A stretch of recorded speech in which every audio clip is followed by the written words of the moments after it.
श्रीसूक्तम्।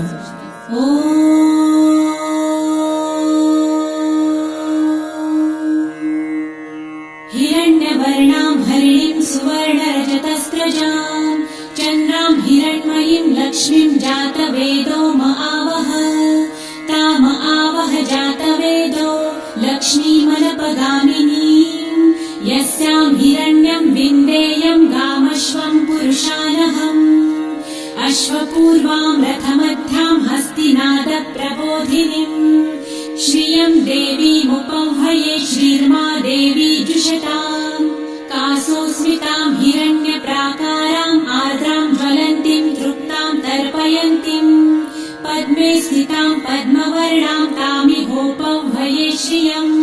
चन्द्रां प्रभासां यशसा ज्वलन्तीं श्रियं लोके देवजुष्टामुदाराम् तां पद्मिनीं शरणमहं प्रपद्ये लक्ष्मीर्मे नश्यतां त्वां वृणे आदित्यवर्णे तपसोऽधिजातो वनस्पतिस्तव वृक्षोऽथ बिल्वः तस्य फलानि तपसानुदन्तु मायान्तरायाश्च बाह्या अलक्ष्मीः उपैतु मां देवसखः कीर्तिश्च मणिना सह प्रादुर्भूतो सुराष्ट्रेऽस्मिन् कीर्तिमृद्धिं ददातु मे शुक्लपासामलां ज्येष्ठाम् अलक्ष्मीं नाशयाम्यहम् अभूतिं समृद्धिं च सर्वानिर्णुद मे गृहात् गन्धद्वारां दुराधर्षां नित्यपुष्टां करिषिणीम् ईश्वरीं सर्वभूतानां तामिहोपह्वये श्रियम् मनसः काममाकुतिं वाचः सत्यमशीमहि पशूनां रूपमन्नस्य मयि श्रेयतां यशः कर्दमे प्रजाभूता मयि सम्भव कर्दम श्रियं वासय मे कुले मातरं पद्ममालिनीम् आपसृजन्तु सिद्धानि चिक्लितवस मे गृहे निज देवीं मातरं श्रियं वासय मे कुले आर्द्रां पुष्करिणीं पुष्टिपिङ्गलां पद्ममालिनीं चन्द्रां हिरण्मयीं लक्ष्मीं जातवेदो म आवह आर्द्रां यकरिणीं यष्टिं सुवर्णां हेममालिनीं सूर्यां हिरण्मयीं लक्ष्मी जातवेदो म आवह ताम आवह जातवेदो लक्ष्मीमनपगामिनीं यस्यां हिरण्यं प्रभुतं गावो दासोऽश्वान् विन्देयं पुरुषानहम् यः शुचिः प्रयतो भूत्वा जिहुयादाजमन्वहम् सूक्तं पञ्चदशर्च च श्रीकामः सततं जपेत् पद्मानने पद्म उरु पद्माक्षी पद्मसम्भवे तन्मे भजसि पद्मक्षी येन सौख्यं लभाम्यहम्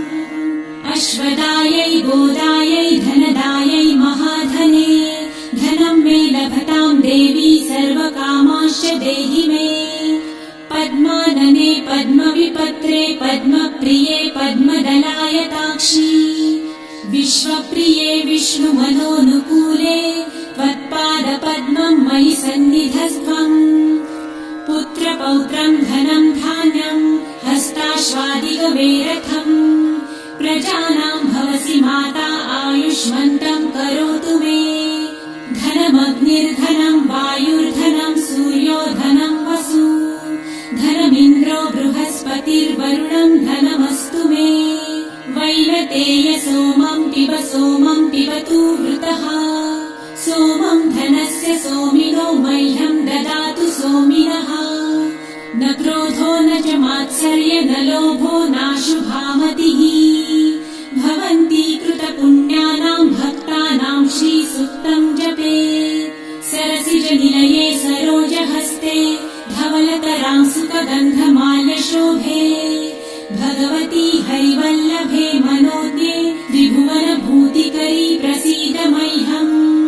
विष्णुपत्नीं क्षमां देवी माधवी माधवप्रियां लक्ष्मीं प्रियसखीं देवीं नमाम्यच्युतवल्लभाम्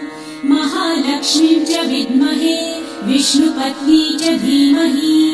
तन्नो लक्ष्मी प्रचोदयात् श्रीवर्चस्वमायुष्यमारोग्यमाविधाच्छोभमानं महीयते। पशुम् बहुपुत्रलाभम् शतसंवत्सरम् दीर्घमायुः